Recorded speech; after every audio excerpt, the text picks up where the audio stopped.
నమస్తే అన్న, అందరికీ నమస్కారం. ప్రస్తుతం Iran supreme leader Mustafa Khamenei ఎక్కడ ఉన్నారో ఎవరికీ తెలియదు అనమాట.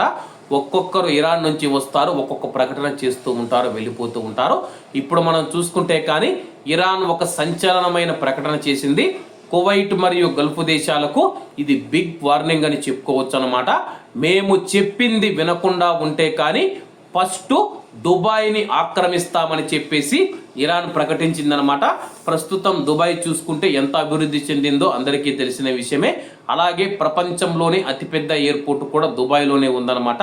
ప్రతి ఏటా దుబాయ్ గుండా మిలియన్ల మంది ప్రయాణికులైతే ప్రయాణిస్తూ ఉంటారన్నమాట. వాటిని దృష్టిలో ఉంచుకొని ముందు మేము దుబాయ్ని ఆక్రమిస్తాము, ఆ తర్వాత బెహ్రెన్ను ఆక్రమిస్తామని చెప్పి ఇరాన్ సంచలన ప్రకటన చేసింది. ఇప్పటికే మనం చూసుకుంటే కువైట్ మరియు గల్ఫ్ దేశాలకు ఈ యొక్క విషయం పూర్తిగా అర్థమైపోయిందనమాట. ఈ యొక్క యుద్ధంలో ప్రత్యక్షంగా పాల్గొనకపోతే కానీ ఇరాన్ తమ యొక్క దేశాలను ఆక్రమించి తమ యొక్క జెండాలను ఎగురువేయాలని చెప్పి ఆలోచిస్తూ ఉందని చెప్పేసి కువైట్ మరియు గల్ఫ్ దేశాల్లో ఉన్న నిపుణులు ఆయా ప్రభుత్వాలకైతే సలహాలు ఇస్తూ ఉన్నారు.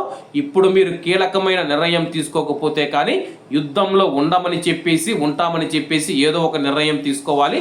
ఏదో ఒక నిర్ణయం తీసుకోకపోతే కువైట్ మరియు గల్ఫ్ దేశాలు భారీగా నష్టపోతాయని చెప్పేసి కువైట్ మరియు గల్ఫ్ దేశాలలో ఉన్న నిపుణులు, విశ్లేషకులు అయితే ప్రభుత్వాలను కోరుతూ ఉన్నాయి. మరి ఆయా దేశాలు ఎటువంటి నిర్ణయం తీసుకుని ముందుకు వెళతాయో వేచి చూడాల్సి ఉంది.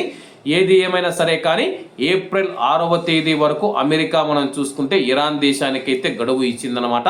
ఆ గడువులోపు ఇరాన్ స్పందించకుండా ఉంటే కానీ ఈ యొక్క యుద్ధం మరొక స్థాయికి వెళ్ళే అవకాశం ఉంది.